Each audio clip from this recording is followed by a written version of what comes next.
Assalamualaikum. Halo teman-teman, perkenalkan saya Cynthia dari Universitas Pendidikan Indonesia Kampus Tasikmalaya.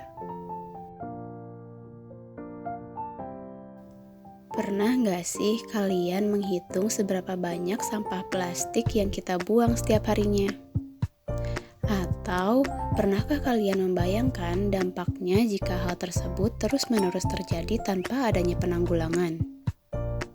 Tahukah kalian, jika terjadi peningkatan konsumsi plastik atau tidak ada perubahan signifikan pada aksi daur ulang, maka diperkirakan bumi akan memiliki 1,3 miliar ton sampah plastik pada tahun 2040. World Economic Forum bahkan memprediksi bahwa pada tahun 2050 jumlah sampah plastik di lautan akan lebih banyak dibandingkan ikan. Lalu, bagaimana solusi yang dapat kita lakukan? Salah satu caranya yaitu dengan penanggulangan dengan EcoBrick. Apa itu EcoBrick? EcoBrick adalah botol plastik yang diisi padat dengan limbah non-biologikal untuk membuat blok bangunan yang dapat digunakan kembali. EcoBrick adalah cara lain untuk utilisasi sampah-sampah tersebut selain mengirimnya ke landfill atau tempat pembuangan akhir. Dengan EcoBrick, sampah-sampah plastik ini akan tersimpan dan terjaga di dalam botol, sehingga tidak perlu dibakar, menggunung, tertimbun, dan lainnya. Teknologi EcoBrick memungkinkan kita untuk tidak menjadikan plastik di salah satu industrial recycle system. Dengan begitu, akan menjauhi biosfer dan menghemat energi. EcoBrick biasanya digunakan untuk membuat furniture, modular, perabotan indoor, ruang kebun, ruang hijau, dinding struktur, dan bangunan seperti sekolah dan rumah. Lalu, bagaimana langkah-langkah untuk membuat EcoBrick? Berikut 10 langkah untuk membuat EcoBrick yang baik menurut ecobrick.org. Yang pertama, simpan, pisahkan, bersihkan, dan keringkan plastik. Plastik di sini dapat berupa styrofoam, kantung plastik, kemasan plastik, sedotan, dan plastik transparan. Yang kedua, pilih botolmu. Sebelum memulai EcoBrick, pilih salah satu jenis botol tertentu dan hanya gunakan jenis tersebut. Kemudian yang ketiga, siapkan tongkatmu. Para pembuat EcoBrick memiliki tongkat bambu dan kayu adalah bahan yang paling cocok untuk tongkat ini untuk menekan dan juga memastikan kepadatan sampah plastik yang ada dalam botol tersebut. Yang keempat, jangan masukkan kaca, logam, atau benda-benda yang dapat terurai alami. Pastikan benar Anda tidak memasukkan logam atau kaca yang tajam ke dalam EcoBrick. Keduanya dapat merobek permukaan botol dan juga membahayakan penggunanya. Yang kelima, mulailah dengan warna di dasar botol. Penting untuk memakai EcoBrick Anda dengan warna di dasar botol. Ini bagian dari prinsip desain sirkular untuk membuat EcoBrick.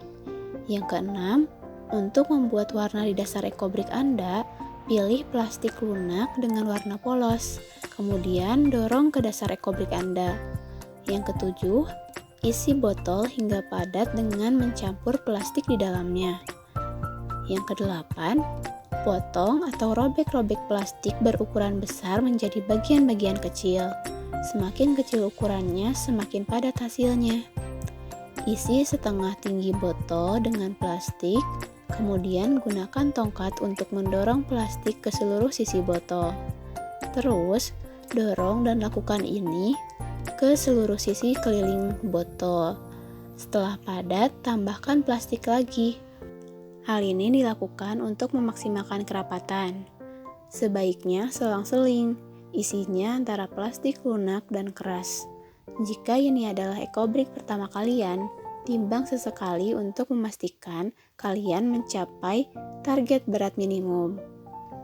Timbang EcoBrick kalian untuk memastikan kualitasnya.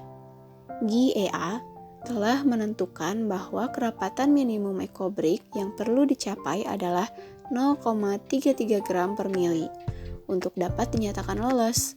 Ini artinya, botol berukuran 600 ml akan memiliki berat minimum 200 gram.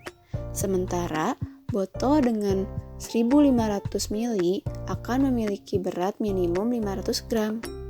Kemudian langkah ke-10, tutup dan catat. Pertama-tama, pastikan isi ekobrik kalian tidak meluap. Setelahnya, tutup dan melakukan pencatatan ekobrik. Mencatat data-data kunci ekobrik adalah bagian penting dari pembuatan ekobrik. Baik kalian melakukannya sendiri atau kalian melakukannya dengan komunitas. Kemudian, simpan ekobrik di dalam ruangan jauh dari sinar matahari. Kemudian, untuk menguji kepadatannya, kalian bisa menekan botol dari luar. Ekobrik yang baik adalah saat botol ditekan tidak akan kempes dan tidak akan mengeluarkan bunyi ketika ditekan. Seperti itu, dan kalian juga dapat langsung menggunakannya jika memang ekobriknya yang telah kalian buat telah banyak ataupun sesuai dengan kebutuhan kalian. Untuk langkah-langkah pembuatan ekobrik yang lengkap dapat dilihat melalui website resminya, yaitu ecobricks.org, atau dapat juga dilihat melalui website zerowaste.id. Marilah kita sadar dan segera bergerak agar bumi ini tidak semakin parah. Setidaknya kita berikhtiar untuk menjaga bumi kita ini. Mulai saat ini, kita bertanggung jawab minimal atas sampah yang kita hasilkan. Semoga kita diberi kemudahan dan keringanan hati untuk bisa selesai dengan sampah yang kita hasilkan.